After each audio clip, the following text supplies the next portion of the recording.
ನೀವು ಹೋಗಿ ಆ ಸಿದ್ಧ ಪುರುಷನಲ್ಲಿ ಹೋಗಿ ಕ್ಷಮವನ್ನು ಕೇಳಿ ಮದುವೆ ಯಾವಾಗ ಮಾಡ್ಕೊತಾರೆ ಕೇಳ್ಕೊಂಡು ಬರೋದೆ ಅಂತ ಹೇಳಿದಾಗ ಆವಾಗ ನಾಗರಾಯಗೌಡ ಹಿಮ್ಮೆಟ್ಟ ಗುಡ್ಡಕ್ಕೆ ಹೋಗಿ ಸಾಷ್ಟಾಂಗ ನಮಸ್ಕಾರ ಹಾಕಿ ನೀವಾಗಿ ಮನೆಗೆ ಬಂದಾಗ ನಾ ಗುರ್ತಾ ಹಿಡಿಯಲಿಲ್ಲ,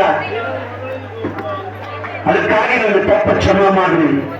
ನಾನು ಗೌಡಿಕೆ ಅಮಲದಲ್ಲಿ ಹಂಗೆ ಇದ್ನಿ, ನನಗೆ ಎಚ್ಚರ ಮಾಡಿರಿ, ನನಗೆ ಶಿಕ್ಷೆಯನ್ನು ಕೊಟ್ಟ ತಿಳುವಳಿಕೆಯನ್ನು ಕೊಟ್ರಿ. ಅದಕ್ಕಾಗಿ ನನ್ನ ಮಗಳಾಗಿರ್ತಕ್ಕಂಥ ಪದ್ಮಾವತಿಯನ್ನ ನಾನು ಕೊಟ್ಟು ಮದುವೆ ಮಾಡಬೇಕಾಗಿತ್ತು.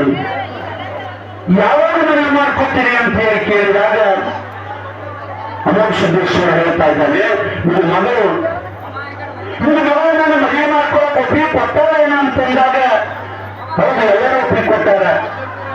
ನಮ್ಮ ಮನೆ ಮಂದಿಯೆಲ್ಲ ನಿನಗ ಮಗಳು ಕೊಡಲಾಕ ನಾವು ಒಪ್ಪಿಗೆ ಒಂದು ಮಗನ ಒಪ್ಪ ಮದುವೆ ಮಾಡ್ಕೋಬೇಕು ಅಂತಂದಾಗ ಮದುವೆ ಮಾಡ್ಕೋಬೇಕಾಗಿತ್ತಂದ್ರ ಲೋಕದಲ್ಲಿ ಒಂದು ನೇಮಿ ಮೊದಲ ಕುಂಕುಮ ಹಚ್ಚುವಂತ ಕಾರ್ಯಕ್ರಮ ಅಂತ ಹೇಳಿ ಮಾಡ್ತಾರೆ.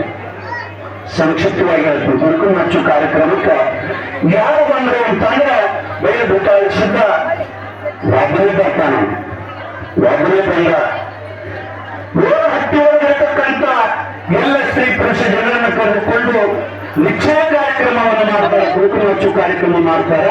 ಮದುವೆ ಹೆಂಗ್ ಮಾಡ್ಬೇಕನ್ನೋದು ನಿಶ್ಚಯ ಮಾಡಿ ಅವರು ಹೊರಟು ಹೋಗ್ತಾ ಇದ್ದಾರೆ. ಮದುವೆ ಮಾಡ್ಬೇಕಾಗಿತ್ತಂದ್ರೆ ಮೊದಲ ಕುರುವಿನ ಕಾರ್ಯಕ್ರಮ ಮಾಡ್ಬೇಕಂತ ನಿಯಮ ಇದೆ. ದೇವರ ಕಾರ್ಯಕ್ರಮಗಳನ್ನು ಮಾಡ್ಬೇಕು. ಮುಖವರ್ಷದ ಕರೆದಾಗ್ತಾ ಇದ್ದಾನೆ, ಮದುವೆ ಹೋಗ್ಬೇಕಾಗಿತ್ತಂದ್ರೆ ಗುರು ಸೋಮಲಿಂಗೇಶ್ವರ ಕರ್ಕೊಂಡು ಬಂದು ಗುರುವಿನ ಹಬ್ಬವನ್ನು ಹಾಕಬೇಕಾಗಿತ್ತು ಅಂತ ಹೇಳಿ ಹೇಳಿದಾಗ ಗೊತ್ತಾಯಿಸಿದ್ದಂತಾನೆ ಯಾಕಪ್ಪ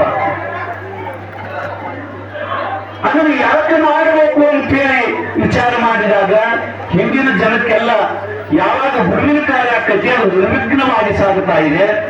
ಅದಕ್ಕಾಗಿ ನಾವು ಹೆಂಗ್ ಮಾಡ್ತೀವೋ ಹಿಂದಿನವರು ಅದನ್ನೇ ಮಾಡ್ತಾರೆ. ಅದರ ಸಲುವಾಗಿ ಗುರು ಕಾರ್ಯವನ್ನ ಮರಳು ಮಾಡಿ ಆಮೇಲೆ ಮದುವೆ ಮಾಡೋಣ ಅಂತ ಹೇಳಿದಾಗ ಉಪಾಯಿಸಿದ್ದ ಎಲ್ಲ ವ್ಯವಸ್ಥೆಗಳನ್ನು ಮಾಡ್ತಾ ಇದ್ದಾನೆ. ಆವಾಗ ಮಣ್ಣೂರು ಎಲ್ಲಮ್ಮ ಹಾಗೂ ಕಂಡೋಗರಾಯನನ್ನ ಕರೆದಾಕ ಗೊತ್ತಾಯಿಸಿದ್ದನನ್ನು ಕಳಿಸಿಕೊಡ್ತಾ ಇದ್ದಾನೆ. ಅವರೆಲ್ಲರೂ ಕೂಡಿಕೊಂಡು ರಾಜ್ಯ ವೈಭವದೊಂದಿಗೆ ಗುರು ಸೋಮಲಿಂಗೇಶ್ವರನ್ನ ಅರಕೇಣಿ ಗುಡ್ಡಕ್ಕೆ ಕರೆದುಕೊಂಡು ಬರ್ತಾ ಇದ್ದಾರೆ. ಹಸಿ ಜಮೀನನ್ನು ಹಾಕಿ ಹಸಿ ಹಂಗವನ್ನು ಹಾಕಿ ಆ ಮಂಟಪದಲ್ಲಿ ಗುರು ಸೋಮಲಿಂಗೇಶ್ವರ ಕೂಡಿಸಿ ಸ್ವತಃ ಅಮೋಘ ಸಿದ್ದೇಶ್ವರ ವೈಭವದಿಂದ ಪೂಜೆಯನ್ನು ಮಾಡ್ತಾ ಇದ್ದಾನೆ. ಪೂಜೆಯನ್ನು ಮಾಡಿದಾಗ ಗುರುಗಳು ಅವರೆಲ್ಲರಿಗೂ ಆಶೀರ್ವಾದ ಮಾಡ್ತಾ ಇದ್ದಾರೆ.